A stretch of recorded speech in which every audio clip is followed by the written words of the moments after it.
Hello, welcome to the Tomosi Business Training Series. Thank you for joining us once again. Have you subscribed to our social media handles? Remember, this podcast is aired on Facebook, Twitter, and YouTube. This week, we are concluding the 6 key drive of enterprise competitiveness with the 7 basic pillars of good phytosanitary and sanitary systems for food export. The basic pillars include continuously updated laws and regulations. The second is laboratories that are accredited by international trading systems. Enjoy! So what are the basic pillars for a good phytosanitary and sanitary system for our products, food products, for local consumption, and most importantly for exports?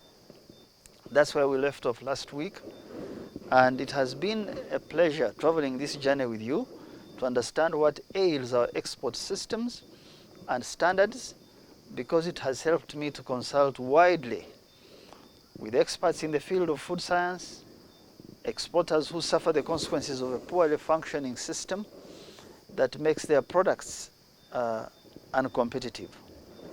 I have consulted some very good public servants who have been frustrated for some time for lack of initiative and support in this area, and generally frustrated by the inability of many of us, the elite, who might know a thing or two on what to be done, but we've been somehow incapable, or maybe the word is unable, or have simply looked the other way, and we have failed to galvanize support to make this issue a compelling matter on our agenda as a country.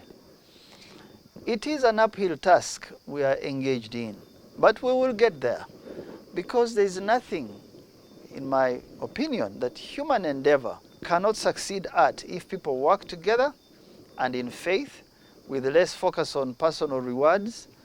If they work for the pleasure of success for their country, people get it right.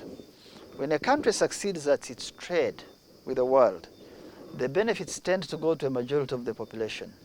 We all, in the end, succeed.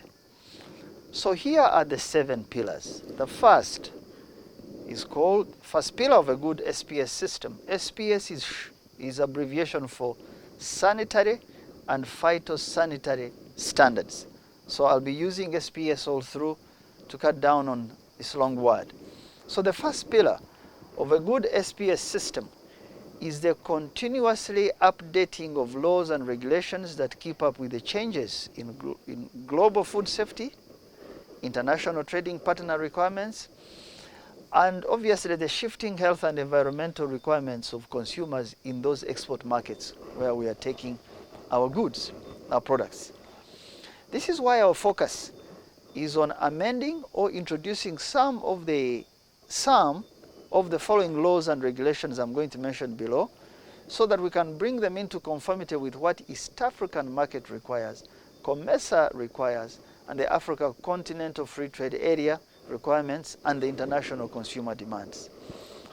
So here are these 8 regulations. The first is the food safety law. This, like I said in the earlier podcast, was done in 1964.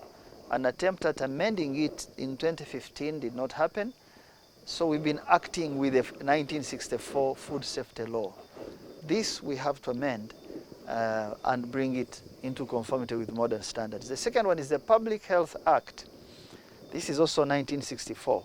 This has to do with, sale of food and food products by the roadside, the restaurants we go to, because even if you look very nice on the global market, those same people come here as tourists. They see how you treat animals on trucks, how you carry your chickens on motorbikes, how you sell your food on the streets. They check all these things. So we need the Public Health Act. The third one is the Plant Protection Act. This is a 2016 law that needs amendment. It stipulates the quarantine-based pests, those pests where you must put quarantines, like potato pest, like the Asian fly for mangoes. It deals with the traceability issues, so that you can track down where this food product came from the farm to the plate. It deals with maximum residue levels in food, or what is called MRLs in short. This law deals with testing for viruses and bacteria, and it also deals with the mislabeling of Ugandan products outside the country. I mentioned these things in passing in the last segment. So you pack a box and write avocado, but on opening there are bananas and apples. That mislabeling causes us a lot of problems on the external market. The fourth one is the Agrochemicals Control Act of 2007. We need to deal with the chemicals we import and the chemicals we spray on our gardens, on our food, to deal with weeds, because some of these chemicals are banned in those consumer markets we go to. Then the fifth one is the Animal Disease Act, various diseases for animals, bovine, chicken diseases, and all sorts of diseases. This act deals with that. Number 6 is the Animal Feeds Bill 2021. The feeds we give to our chickens, to our pigs, to our cows often contains toxins, or they are done in unhygienic conditions, and they cause a lot of microbials in the meat when an animal is slaughtered. That act has to be amended. That bill has to be brought to Parliament and the law passed. Number 7 is the Veterinary Practitioners Bill 2021, which seeks to repeal the act last done in 1958. This has to do with the vet doctor who comes to my farm, opens the cow, treats the cow wrongly, or injects it with an external object and the cow dies, but I have nowhere to take this doctor who has treated my cow, my goat, my pig to court. So this law deals with that. And then of course number 8, the regulations on grain quality to deal with aflatoxins. Aflatoxins solution have been found. It's a bio sort of solution, I think done by NARO, the National Agricultural Research Organization. So there has to be a law to control and adjudicate the use of these solutions to deal with aflatoxins. So when we agree on the contents of these laws and regulations that I have mentioned, and we pass them, we have some measurable level to speak to the international trading system with confidence and trust as a country, even if we might be still struggling to enforce them in the short run. That's pillar number 1 of a good SPS system. Pillar number 2 is the question of laboratories that are accredited by the international trading system, that they are credible and they are consistently, please mark that word, because I can be credible in the morning, in the afternoon, it's a different story. That they are consistently credible and reliable sources of good data about our exports. Lab tests and results cannot be played with or taken casually or done on Nkrumah Road. Never. If you do that, you can't hope to compete on the international market. This is the reason a significant number of exporters test their samples of products for export in neighboring countries. Now, I know we have a reliable private lab in Kampala where an old university friend of mine, he started growing when he was young. His name is Kateu Kefa. Good man. He used to work there in the 1990s, and I know that this lab takes a substantial percentage of export product tests, but it is way too pricey for ordinary exporters who have limited quantities and they are not yet strong to scale and carry these costs.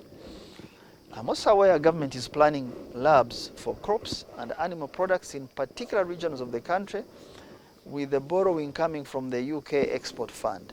But not all is bad. I know there are emerging islands of excellence in some institutions that occupy this lab space.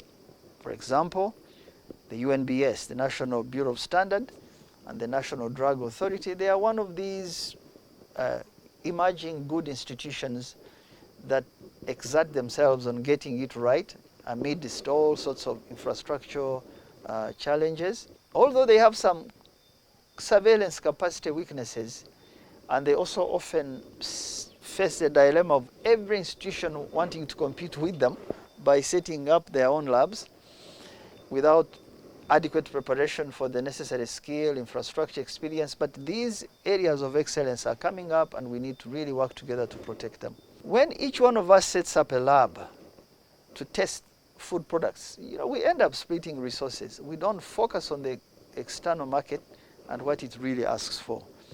Labs are good, but what really matters is the skill in those labs. Thank you and have a great weekend. Would like to hear from you. Please email us at info@tapmedia.com and visit our website at www.tapmedia.com. You can also visit our offices located at Tomosi Business Park, Luzira, Port Bell Road, or call 0414 220 702. Thank you.